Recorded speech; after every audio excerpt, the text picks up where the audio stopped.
Hello' বন্ধু বান্ধৱীসকল, মোৰ উৰুকাৰ ভিডিঅ'টোলৈ সকলোকে নমস্কাৰ জনাইছোঁ দেই। এইফালে বিহুৰ বজাৰ কৰোঁগৈ বুলি মানুহজনৰ পৰা পইচা খুজিছোঁ, মাত্ৰ 500 টকা দিছে।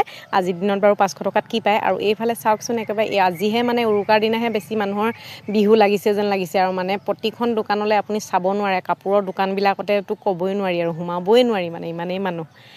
আজিহে বিহু বিহু অলপ লাগিছে আৰু মানুহবিলাকৰ। আৰু ময়ো ওলালোঁ বজাৰলৈ বুলি, এয়া চিৰা সান্দহ বজাৰতে খুন্দি থৈছোঁৱেই নহয়। আৰু এয়া সান্দহ আৰু মই চিৰা লৈ ল'লোঁ আৰু জহা চাউল ল'লোঁ পিঠা খুন্দিম বুলি। আৰু এইফালে কাপোৰ কেইটামানো বজাৰ কৰোঁ বুলি যে আহিছিলোঁ, এইফালে মাৰ কাৰণে ল'লোঁ আৰু মোৰ কাৰণে ল'লোঁ। ইয়াত অকল মা আৰু মোৰ কাৰণেহে ইয়াৰ পৰা ল'লোঁ। আৰু আহি ঘৰ পালোঁহি। এইফালে চাওকচোন, এইটো চিলিণ্ডাৰটো দেখিছেনে, পালোঁ। আমাৰ নিজৰ নহয়, মাহঁতৰ ঘৰৰ পৰা মাজু দাদাহঁতৰ চিলিণ্ডাৰটোকে আনিলোঁ আৰু নহ'লে বিহুত চলোঁ কেনেকৈ বুলি।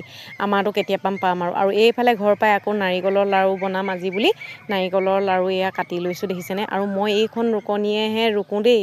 আপোনালোকে কোনখন ৰুকনিয়ে ৰুকে বাৰু? মই মানে মিক্সিত দিলে মানে ইমান আমনি পাওঁ, সৰু সৰুকৈ কাটিব লাগে, আকৌ কোলা বাকলিটো গুচাব লাগে। সেইকাৰণে মই এইখন ৰুকনিয়ে ৰুকিলেই ভাল পাওঁ। আৰু এইখন দেখিছেনে, এনেকুৱা ৰুকনিয়ে কোনে কোনে ৰুকে জনাব দেই।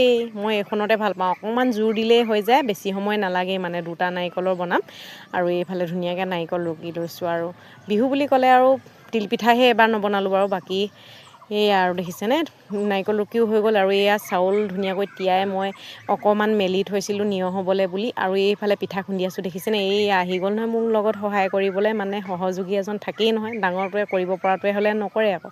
আৰু এইফালে ধুনীয়াকৈ পিঠাকেইটা খুন্দি লৈছোঁ আৰু চালি লৈছোঁ। আন্ধাৰেই হ'ল আৰু এতিয়া পিঠা খুন্দি পিঠাখিনি বাৰু হেৰি কৰি থৈ দিম, মই আজি মিক্স কৰি থৈ দিম, কাইলৈহে পিঠা বনাম বাৰু। এইয়া দেখিছেনে ধুনীয়াকৈ মিক্স কৰি থৈ দিছোঁ। আৰু এইফালে নাৰিকলৰ লাড়ু ভাজি মেলি হৈ গ'ল, কাঁহীখনত ধুনীয়াকৈ উলিয়াই লৈছোঁ। আৰু এতিয়া এটা এটাকৈ বনাম। আৰু নাৰিকলৰ লাড়ু বনাই আছোঁ। নাৰিকলৰ লাড়ু 50টামানহে হৈছিলে বাৰু। এইয়া ধুনীয়া হৈছে বাৰু নাৰিকলৰ লাড়ুকেইটা দেই। বিহু খাবলৈ আহিব দেই আমাৰ ঘৰত বন্ধু বান্ধৱীসকল। এইফালে মানুহজনে ভিডিঅ' কৰি থাকোঁতে কিবা এটা কৈ আছোঁ মই। আৰু এইফালে হৈ গ'ল নাৰিকলৰ লাড়ু বনাই, আৰু ভাত পানী খায়ো আজৰি হৈ আহিলোঁ। এইফালে কাপোৰ কি কিনো বজাৰ কৰিলোঁ বোলো দেখাই দিওঁ। এইফালে মাৰ কাৰণে কেচবচা কাপোৰ এযোৰ আনিলোঁ আৰু ব্লাউজ এটা। আৰু এইফালে মোলৈ ৰঙা ব্লাউজ এটা, বগা ব্লাউজ এটা, আৰু এইফালে সোণ মানুহে সৰু বেটাই দি আছে তাৰ গেঞ্জিটো দেখাবলৈ। সিহঁতৰ কাপোৰ মানে ফুৰিবলৈ যাওঁতে লৈ দিয়া হ'লেই যে, সেইকাৰণে এতিয়া বিশেষ কাপোৰ লৈ দিয়া নাই আৰু গেঞ্জি এটাহে আনি দিয়া হৈছে। কাপোৰ নতুনেই হৈ আছে, লৈ দিয়া হ'ল। আৰু এইফালে এইযোৰ কাপোৰ মোৰ আগতে লৈ থোৱা আছে, চিলোৱা নাই, গুলপীয়াযোৰহে এতিয়া লোৱা। আৰু এইফালে বেড কভাৰ ল'লোঁ দুখন, এইখন এখন দেখিছেনে কেনেকুৱা লাগিছে কাপোৰ কেইযোৰ জনাব দেই। বেড কভাৰকেইখনো কেনেকুৱা লাগিছে জনাব। এযোৰ এনেই চিম্পুল দোকানলৈ যাবলৈ বুলি লৈছোঁ।